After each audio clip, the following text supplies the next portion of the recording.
Strategy without tactics is the slowest route to victory. Tactics without strategy is the noise before defeat. That quote from Sun Tzu, it really feels relevant for what we're digging into today. Absolutely. It sets the scene perfectly. Okay, let's unpack this. Today, we're diving into a really crucial geostrategic topic. It's been all over the headlines, and it has these massive implications for global energy, for security, even for India's own strategic thinking.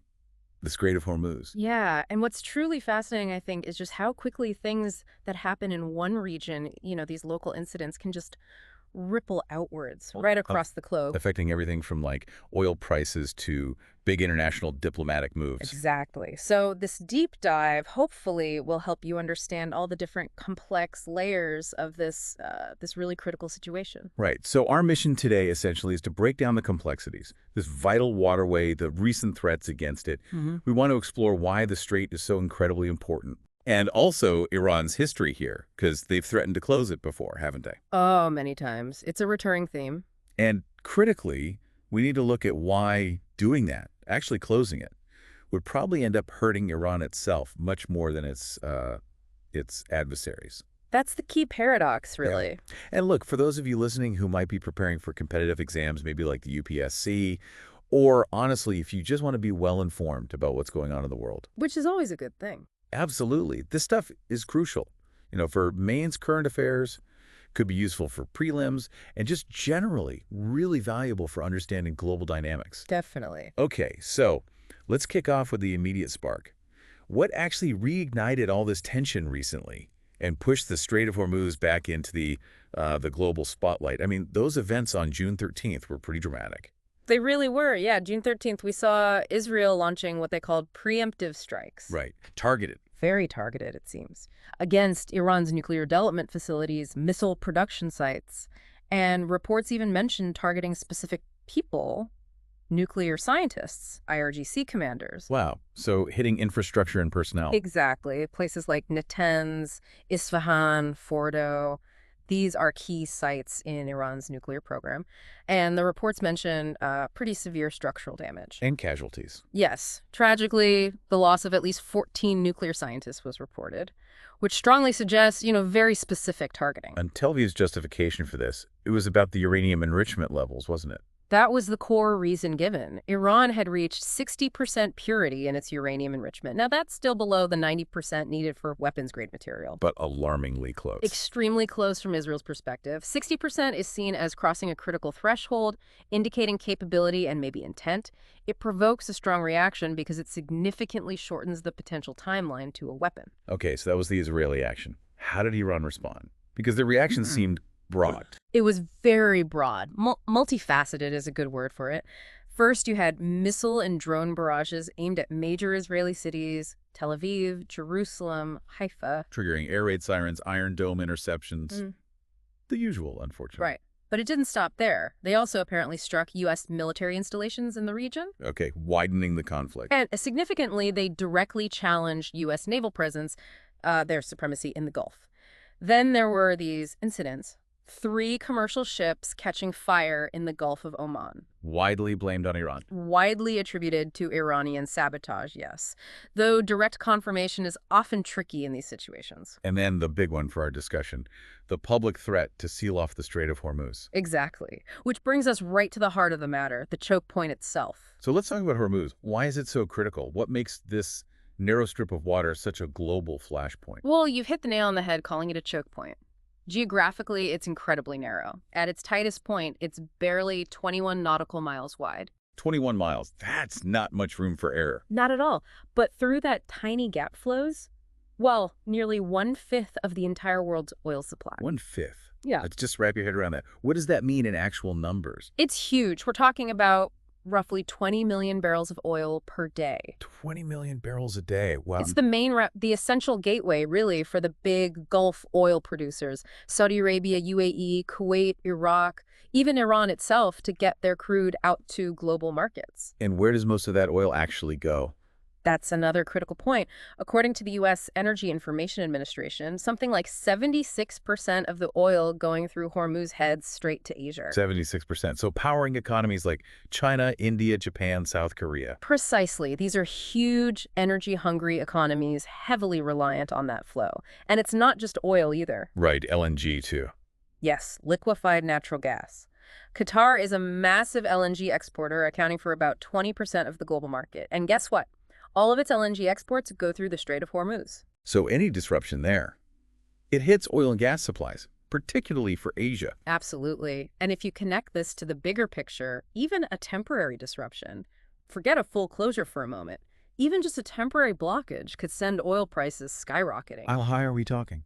Well, analysts suggest prices could easily soar above US $150 per barrel. $150. Yeah. Think about what that does. It fuels global inflation. It destabilizes developing economies that are already struggling. And it threatens those fragile post-pandemic economic recoveries everyone's hoping for. Exactly. We already saw a taste of it, didn't we? After those Israeli strikes, the Brent crude benchmark jumped over US $102 a barrel. That's just from the threat and the initial incident. It really highlights the vulnerability. Okay, so this threat to close Hormuz, you mentioned earlier, it's not new for Iran. It's something they bring up periodically. Oh, absolutely. It's almost like a standard part of Tehran's strategic playbook, a recurring theme, especially when they feel under pressure. Can you give us some examples? When have they threatened this before? Sure. It actually goes way back. The first time it was really floated was in 1951. Prime Minister Mossadegh hinted at it during the whole crisis over nationalizing the Anglo-Iranian oil company.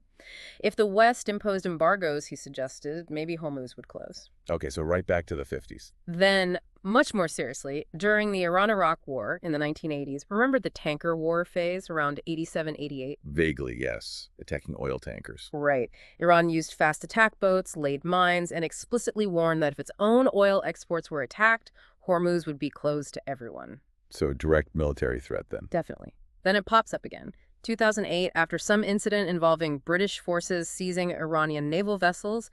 Then again in 2011-12, that was explicitly linked to U.S. and European sanctions over the nuclear program. Okay, sanctions seem to be a common trigger. A very common trigger. Post-2018, after the U.S. pulled out of the JCPOA, the nuclear deal, the threat resurfaced. Right. And again, post-2020, following the assassinations of General Qasem Soleimani and the nuclear scientist Mohsen Fakhrizadeh. So it's a pattern.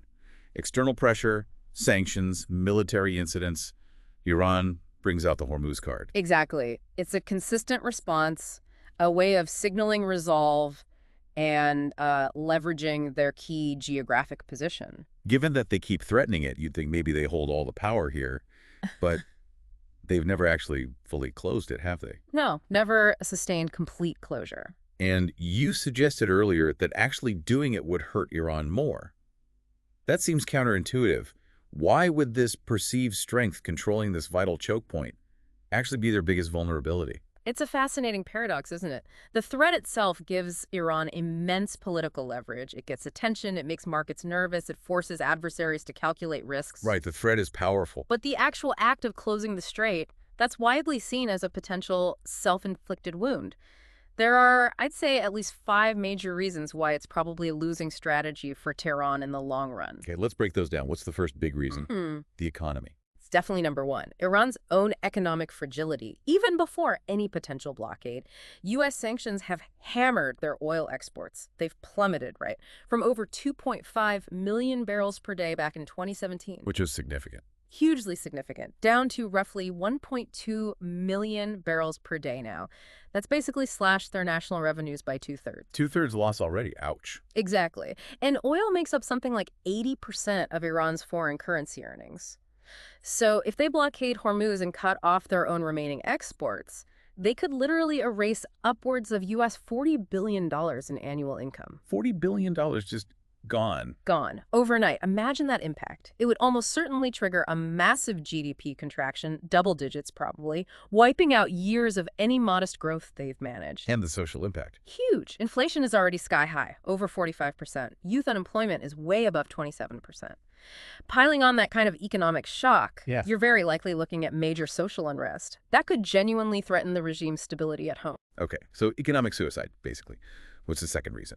Military consequences. Yes. Number 2, Global military escalation. It would be almost unavoidable, I think. You've got the U.S. Fifth Fleet based right there in Bahrain. Their whole mission is freedom of navigation, right? Precisely. Their primary job is to keep waterways like Hormuz open. Any serious attempt by Iran to blockade it would invite immediate, direct naval confrontation. We're talking mine-clearing operations, destroyers moving in, possibly airstrikes against Iranian naval assets, maybe coastal missile sites. So a shooting war. A very real risk of it. And a conflict that could quickly expand beyond just Iran versus the U.S. It could draw in allies, European navies, Australia, perhaps even China, interestingly. Why China? Because, as we said, so much of that oil goes to Asia. China is hugely reliant on energy flowing through Hormuz. They have a vested interest in keeping it open, even if they have complex relations with Iran and the U.S. A blockade threatens their core economic security. So Iran could find itself facing a very broad, very powerful military coalition. A daunting prospect, yes. Way beyond just dealing with the regional proxies. Okay, economic disaster, military escalation. Right. What's number 3? Diplomacy. Number 3, profound diplomatic isolation. Think about those major energy consumers, China, India, Japan, European countries. If Iran cuts off their energy lifeline, They won't be happy. they'd be furious. They'd be forced to accelerate finding alternative energy sources, renegotiating contracts away from the Gulf, and they'd almost certainly support tougher international actions like secondary sanctions against Iran. Even countries that have tried to maintain some ties with Iran. Even long-standing partners, I suspect. Russia, for example. They might offer some rhetorical support, but would they really risk their own oil revenues and global stability to back an Iranian blockade of Hormuz? Probably not. So unlike some other situations, this wouldn't just be Iran versus the West. It would unite almost everyone against them. Exactly. It's not like, say, a dispute over water rights with a single neighbor. This action hits the global economy directly. It would likely create a very unified international front against Iran, making them a true pariah state. Right. Okay, that's 3. What's a 4th reason? Fourth, think about the financial markets and the shipping industry, insurance specifically. The cost of moving ships through dangerous waters. Precisely. If Hormuz becomes an active conflict zone, insurance premiums for oil tankers would just go through the roof. We're talking potentially tripling, maybe more. Making it almost impossible to afford shipping. Or number 5 is the environmental and sort of strategic infrastructure fallout. Environmental. How so? Well, if you have active conflict in the straight mine warfare, missile strikes hitting tankers, you run a huge risk of major oil spills. In a very enclosed, sensitive sea. Exactly. The Persian Gulf is ecologically fragile. A massive spill could devastate fisheries and coastal economies, not just for Iran's neighbors, but for Iran itself, too. And the infrastructure part. If there's a military conflict, Iran's own vital infrastructure, its ports, its pipelines, its refineries along the coast, they all become legitimate military targets for the opposing coalition. So they risk destruction of their own key assets. Yes, compounding the economic damage with potentially billions, maybe tens of billions, in reconstruction costs down the line. It's a destructive cycle that would set their development back enormously. Okay, so putting it all together. Economic self-destruction, major military risk, diplomatic isolation, financial chaos, and environmental infrastructure disaster really does sound like a self-inflicted wound. It paints a pretty clear picture of why, despite the rhetoric, actually closing the strait is probably not a viable strategic option for Iran. The costs seem far too high. Now, within all this, India finds itself in a really tricky position, doesn't it? As a major energy importer with historical ties to Iran, but also growing ties with the U.S. and Gulf states. How does New Delhi navigate this? It's a classic strategic dilemma for India, a real tightrope walk.